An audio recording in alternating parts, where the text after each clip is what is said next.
Shalom y bienvenidos a Vía Hafta Yisrael, una frase hebrea que significa amarás a Israel. Esperamos que se queden con nosotros, ya que nuestro maestro, el Dr. Baruch, nos compartirá una enseñanza expositiva de la Biblia.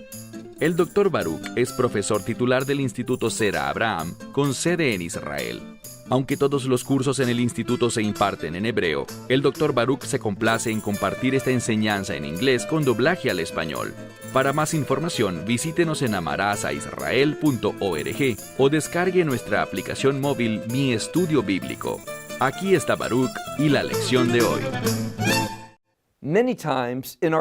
Actualmente en nuestras iglesias no se predican muchos mensajes sobre la ira de Dios. A la gente no le gusta saber de la ira de Dios. No quieren creer que este Dios del Nuevo Testamento es el mismo Dios del Antiguo Testamento y que Él es un Dios que juzga. Ellos no conocen ni entienden el propósito. ¿Por qué Dios juzgaría a la humanidad? Pero la razón es clara, porque Él es un Dios santo y justo. Cuando lo analizamos proféticamente, y me refiero a la profecía del Antiguo Testamento y también a la profecía del Nuevo Testamento, vemos que el propósito del juicio de Dios es que se establezca su orden. ¿Qué clase de orden? Un orden de reino. Así que no te equivoques.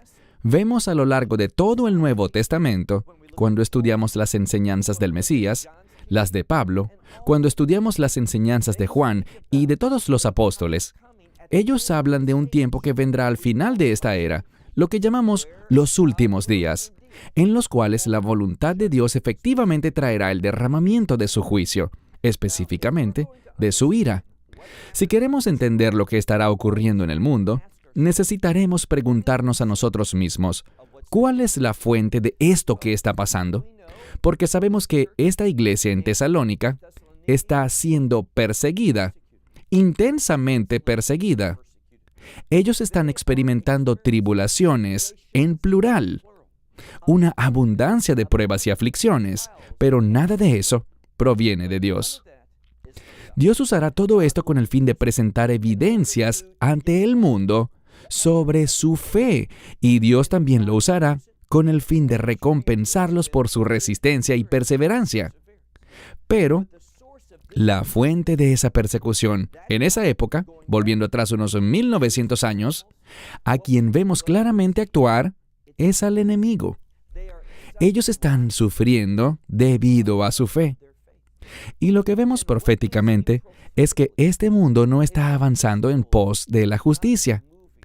Este mundo no está experimentando la luz de Dios y su revelación de una manera clara y contundente, sino todo lo contrario. Lo que vemos es que el mundo en el que estamos se sumerge más y más en las tinieblas y seguirá descendiendo hacia un nivel más profundo aún de pecado, hasta llegar al punto en el que estará listo para el juicio de Dios. ¿Y cómo sabremos si estamos cerca de ese día del juicio de Dios? Porque habrá un fuerte incremento en la persecución de los creyentes. Y por esto Pablo, bajo el liderazgo del Espíritu Santo, está hablando sobre esta congregación y dirigiéndose a ellos, a los tesalonicenses, porque ellos son un ejemplo, lo que están atravesando y, oye bien, lo que tienen que entender, que por cierto es lo que tú también debes entender. Lo que deben entender los preparará para ser fieles en medio de lo que estarán atravesando, y nos preparará a ti y a mí para que también seamos fieles ante lo que está en el horizonte cercano, y me refiero a la llegada de los últimos días. Toma tu Biblia y ve conmigo a 2 a los Tesalonicenses, capítulo 1. Quedamos la semana pasada en el verso 7, hablando con respecto a la revelación de nuestro Señor, el Mesías Yeshua, Jesucristo. ¿Y cómo será su venida? Su venida será con llamas de fuego, lo cual es una descripción profética del derramamiento del juicio de Dios, de la caída de la ira de Dios sobre este mundo. Y eso llegará, pero ¿a quiénes afectará? Leemos que dice dos cosas: aquellos que no conocen a Dios, y debemos entender lo que significa no conocer a Dios. En Romanos 1, verso 19, Dios dice que lo que de Dios se conoce, Dios se lo manifestó a toda la humanidad. Él lo puso en sus conciencias. Él nos ha dado una conciencia. Él ha puesto en nosotros lo necesario para que conozcamos que Dios existe. Y con esa conciencia tenemos la habilidad con la que Dios nos ha equipado para entender un grado, una porción de su revelación. La gente que rechaza al Mesías, que no son regenerados, que no nacen de nuevo, que no son salvos, muchas de estas personas pueden leer la palabra de Dios y decir, yo entiendo que mentir no está bien, yo entiendo que robar no es bueno. Ellos pueden entender una porción, un grado de la revelación de Dios. ¿Pero qué pasa? A pesar de que ellos saben que Dios existe, que hay un Dios allá afuera, un Dios creador, la creación también revela ese hecho. Pero Dios ha puesto en la conciencia, con la cual ha equipado a todo ser humano, el conocimiento de que Dios existe. Y por lo tanto, cuando Pablo dice en el verso 7 que la ira de Dios, estas llamas de fuego serán derramadas sobre las personas que, en primer lugar, no conocen a Dios. Bien, no hay conflicto. No es que ellos no sepan que Dios existe. Lo que Pablo dice es que ellos no lo quieren reconocer, ellos no quieren admitir y que sus vidas reflejen que ellos saben que Dios existe. ¿Qué es lo que demuestran con eso? Una cosa, rebeldía. Lo segundo que él dice, y vimos al final de nuestro estudio la semana pasada, es que ellos rechazaron el mensaje del Evangelio. ¿Qué es el Evangelio? Muy sencillo. Son las buenas noticias sobre el plan de Dios de redención. Son buenas noticias sobre el acceso al reino por medio de la obra y específicamente por la sangre del Mesías. La sangre tiene que ver con la redención, la cual Dios ofrece al mundo. Sabemos que en los últimos días, dice por ejemplo en 2 lugares, en Mateo 24:14 y también en Apocalipsis 14:6, dice que este evangelio del reino será proclamado a todo el mundo como testimonio a las naciones. Dios quiere salvar a las naciones, una persona a la vez.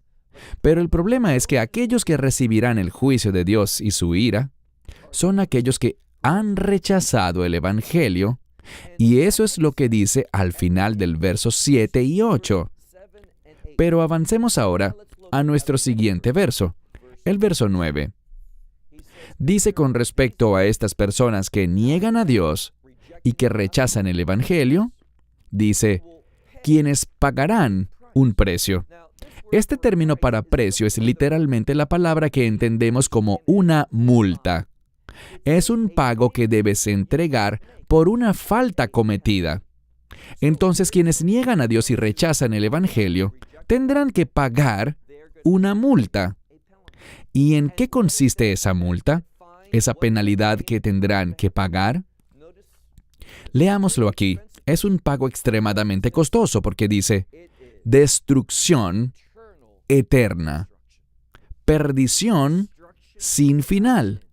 Y esto sucederá, inicialmente, en lo que nosotros conocemos con el concepto del infierno. Pero a fin de cuentas, eso se convertirá en un estado eterno, en lo que la Biblia llama en Apocalipsis como el lago que arde con fuego y azufre. Eso nunca acabará. Por esto aquí leemos destrucción eterna. Esto ocurrirá, y las palabras que vemos aquí son muy específicas. Muchas personas dicen, a mí se me hace difícil creer en un Dios que castigaría a alguien eternamente, en un tormento, el cual es el término que usa la Biblia, tormento. A mí me cuesta mucho aceptar a un Dios así, dice la gente. Tú puedes tomar la decisión que quieras tomar. Dios le ha dado a toda la humanidad el poder de elegir, pero ten conciencia de lo que estás eligiendo. Si tú rechazas a Dios, si te rebelas en contra de su verdad, si no aceptas el Evangelio, la multa que tendrás que pagar es la destrucción eterna. No hay nada peor que eso. ¿De dónde proviene esta destrucción eterna? Leemos aquí que Bien, podríamos traducirlo como de la presencia del Señor, pero literalmente dice del rostro del Señor. Eso quiere decir que Dios está consciente, Dios está mirando y proviene de Él. Él está supervisando esta destrucción eterna. ¿Por qué? Por su santidad. El carácter justo de Dios, su santidad, demanda que Él castigue el pecado, y el pecado trae como consecuencia no solo la muerte, sino la muerte eterna. De allí obtenemos esta frase, destrucción eterna. De nuevo, verso 9. Los cuales, es decir, los que rechazan conocer a Dios y su evangelio, los cuales pagarán una multa, una pena, y esa multa consiste en ¿qué? Destrucción eterna de la presencia del Señor, y no experimentarán, dice aquí, la gloria de su poder. Debemos entender que ellos no experimentarán la gloria de Dios, sino que la Escritura dice que Dios derramará su ira, manifestará su gloria. Cuando Dios juzgue el pecado, será algo glorioso, porque nos habla de su justicia, de quién es Él. Dios juzgará el pecado, pero también destruirá eternamente el pecado. Y eso es bueno. ¿Por qué? Porque el pecado es la causa de todas tus penas. Lo diré de nuevo. Todo nuestro lamento, tristeza, lágrimas, y no solo hablo de lo emocional, sino también vemos que toda enfermedad, todo crimen, todo lo que es malo en este mundo, todo lo que identificamos como algo que no es bueno, es una consecuencia del pecado. Y deberíamos estar agradecidos, deberíamos tener una mentalidad celestial. ¿Por qué lo digo? Bien, si te fijas, por ejemplo, en Apocalipsis 8, donde vemos la ira de Dios caer, al igual que en el capítulo 16, con los juicios de las copas, la medida plena de la ira de Dios derramada, ¿qué está pasando en los cielos? Los cielos están alabando a Dios, gozándose grandemente, y el término que leemos allí es el juicio justo de Dios. Pero, ¿qué dice la Escritura sobre la gente que estará en la tierra recibiendo el castigo en ese momento? Que ellos no estarán dispuestos a arrepentirse, no estarán dispuestos a renunciar a su ocultismo, a sus pecados, a sus robos, a su inmoralidad. Ellos no querrán cambiar.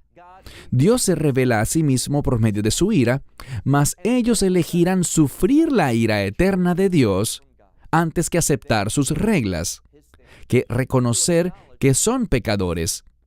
Ellos no quieren confesar que lo son, quieren vivir a su manera, y vemos que no dejarán su idolatría, lo cual es confirmación de que ellos quieren una religión que les deje hacer lo que les dé la gana, una religión en la que ellos tengan el control. Entonces dice que este juicio proviene de la mismísima presencia de Dios y que se manifiesta o que proviene de la gloria de su poder. Verso 10. Cuando Él venga, cuando este juicio venga por medio del Mesías, dice que será en gloria y con su santidad. El juicio manifestará la santidad de Dios al mundo. Ahora, entendamos que santidad, oímos ese término, pero muchas veces no tenemos una comprensión correcta de lo que significa. Cuando Él habla de santidad, está hablando de aquello que va de acuerdo con sus propósitos. Así que Dios debe juzgar el pecado con el fin de que sus propósitos, su voluntad, se manifieste. Y es por medio de la expresión de su voluntad, cuando la situación refleja su orden, el orden del reino, que la gloria se manifestará. Así que nos habla aquí de que Él vendrá en gloria, con santidad, con su santidad, o podríamos entenderlo también de esta manera, junto a sus santos. Así que Dios traerá su santidad a través de sus santos. ¿Por qué? Porque hemos sido transformados por la redención, y por esa redención nos convertimos en santos. Eso es lo que significa esta palabra. Entonces Él traerá santidad, es decir, nos traerá a ti y a mí, al mundo, a su reino, como resultado del juicio de Dios, Y dice que aquellos que creyeron estarán maravillados. Quedarán atónitos ante este glorioso reino de Dios. Entonces, la ira de Dios establece la gloria de su reino. Y aquellos que crean en Él quedarán asombrados. Estaremos maravillados ante lo que este plan de Dios terminará siendo. Debemos hacer una pausa y preguntarnos lo siguiente. ¿Quiero ser parte de ese reino? ¿Quiero conocer la gloria de Dios? ¿Quiero que Dios obre en mi vida para que yo pueda ser uno de sus santos? Debemos entender esto de dos formas. Dios, en el momento en el que tú crees, Dios imputa su justicia en ti, de modo que tú eres visto por Él por medio de la justicia del Mesías. No es por lo que yo soy, sino por lo que me convertí en el Mesías, por esta relación de nuevo pacto. En ese instante yo me convierto en un santo por la declaración de Dios, por la seguridad que me da su promesa. Pero mi llamado ahora es a crecer y a madurar, y comportarme de un modo que manifieste su santidad por medio de mi vida, por lo que hago y por lo que no hago. Cuando Él venga, y por esto es que sabemos que estamos hablando de su segunda venida. La gente dice todo el tiempo, prepárate para la segunda venida de Cristo. Falsa doctrina. ¿Por qué? Si tú eres un creyente, no tienes que prepararte para la segunda venida. Debes estar listo es para el rapto. Debes estar listo para estos últimos días, pero aprendamos bien el orden. Lo que ocurrirá es lo siguiente. Debemos estar listos para la persecución, para lo que vamos a experimentar en los últimos días, para dar un testimonio, un poderoso testimonio que manifieste la luz de Dios por medio de tu vida y testimonio. En eso es lo que debemos enfocarnos. Y cuando llegue el momento justo, pues nadie sabe el día ni la hora, ¿qué ocurrirá? Los cielos se abrirán, se escuchará el sonido del shofar, de ese cuerno del carnero. ¿Y qué significa el sonido del shofar? Significa su provisión para la victoria. Esto es lo que vemos en Génesis 23, la primera referencia a ese cuerno del carnero, el cual es el shofar, y que suena, ¿con qué propósito? Para anunciar que Dios ha provisto lo que es necesario para la victoria. Verás, cuando Dios proveyó ese carnero enredado entre los arbustos por sus cuernos, eso hizo posible la promesa. ¿Qué promesa? Yitzhak o Isaac no murió. Él experimentó la vida gracias a lo que Dios proveyó. Y luego, cuando Dios empieza a explicar la situación, dice que eso mismo que Dios vio y proveyó, ¿en qué resultará? En que su descendencia poseerá las puertas de sus enemigos.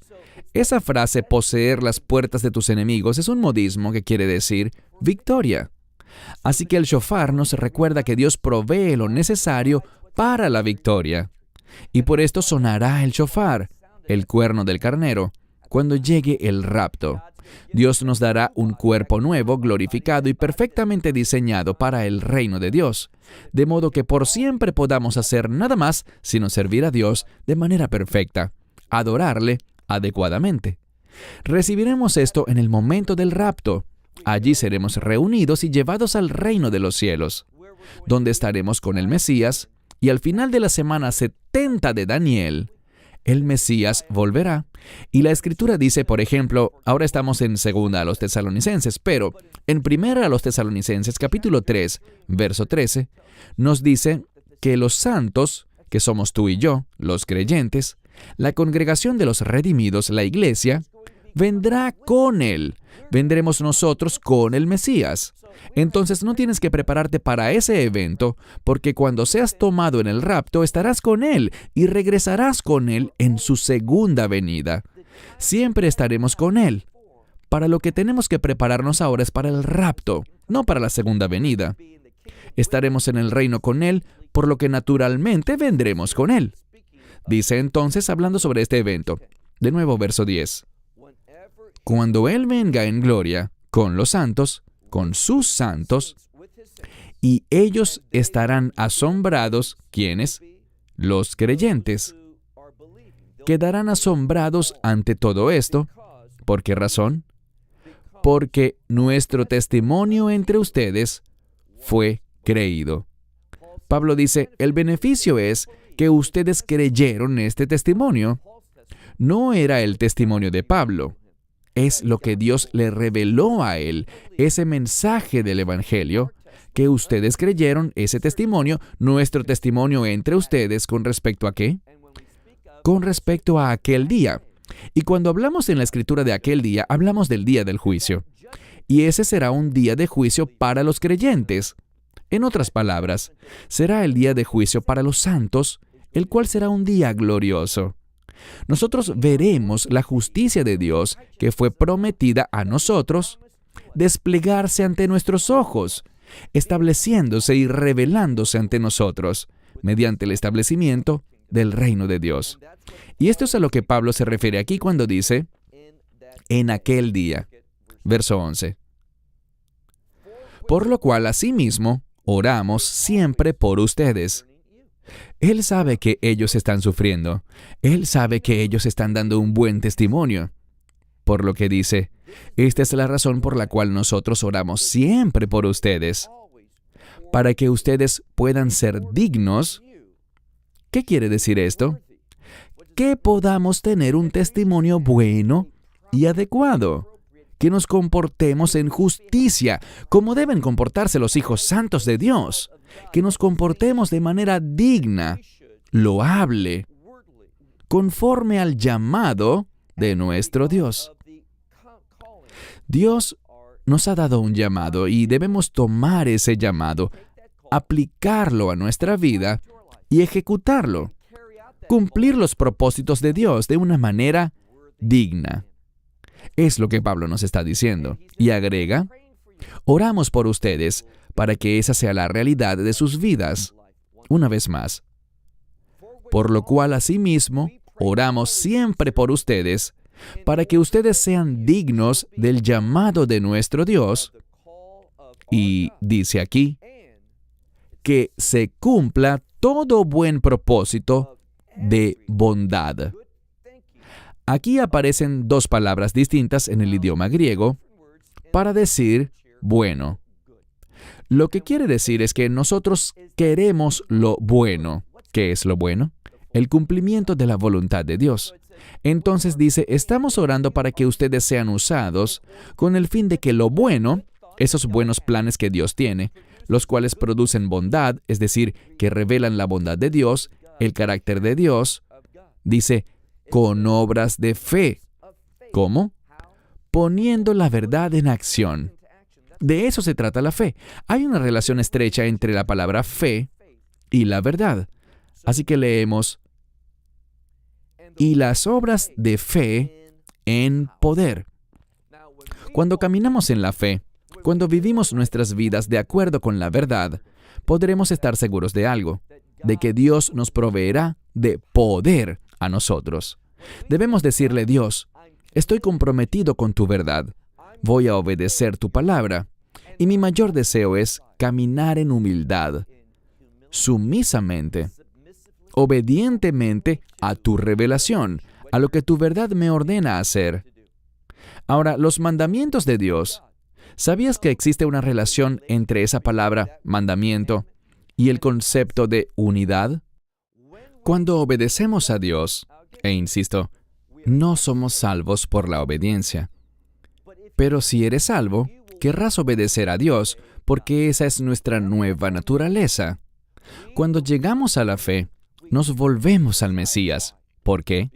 Porque queremos darle la espalda al pecado.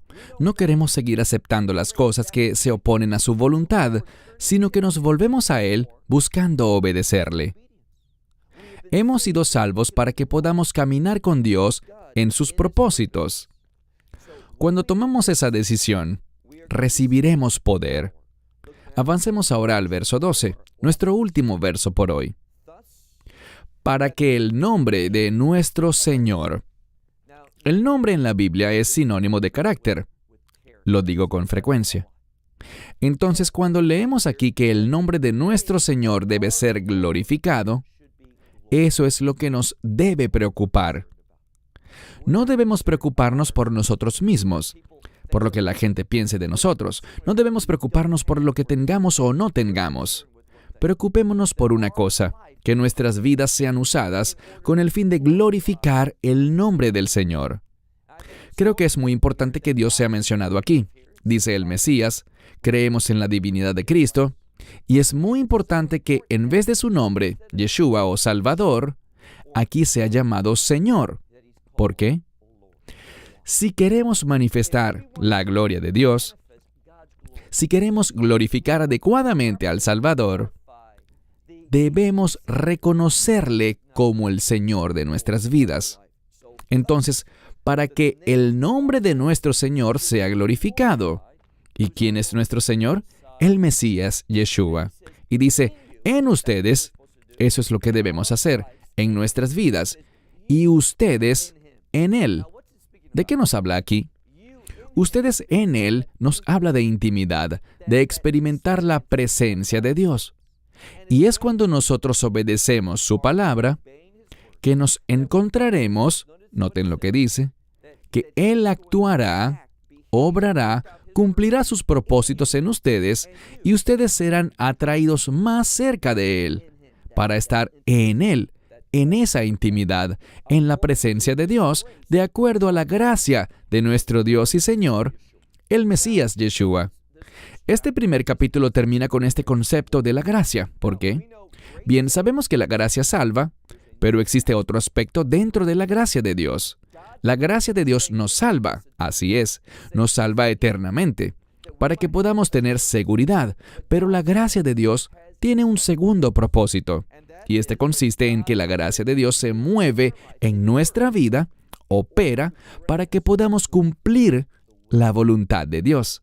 La gracia de Dios, cuando la recibimos, tendremos una perspectiva nueva y diferente. Experimentaremos una renovación del Espíritu dentro de nosotros, y esa renovación del Espíritu es la que nos hará acercarnos más y más a la voluntad de Dios, obedeciendo los propósitos de Dios y cumpliendo aquello que le brinda la gloria. Así que la gracia de Dios se mueve en nuestra vida para que podamos manifestar la gloria de Dios y tener lo que es tan precioso para Él y lo que debería ser nuestro mayor deseo. Escucha bien, que podamos tener un testimonio que agrada a Dios. Para terminar, te pregunto, ¿tienes un testimonio que agrada a Dios? Ese tema es de gran interés para tu Señor y Salvador. Cerramos con esto. Shalom. I'll close with that. Shalom. Esperamos que te hayas edificado con el mensaje de hoy y lo compartas con otros. Te invitamos a seguir nuestros estudios cada semana por este canal y por el portal de YouTube de Amarás a Israel. También puedes descargar nuestra aplicación móvil gratuita, Mi Estudio Bíblico. Finalmente, para obtener más información sobre nosotros, visita nuestra web amarasaisrael.org, donde encontrarás otras conferencias de Baruch en audio, video y texto. Hasta el próximo programa. Que el Señor te bendiga en Yeshua HaMashiach, Jesús el Mesías, mientras caminas con Él. Shalom desde Israel.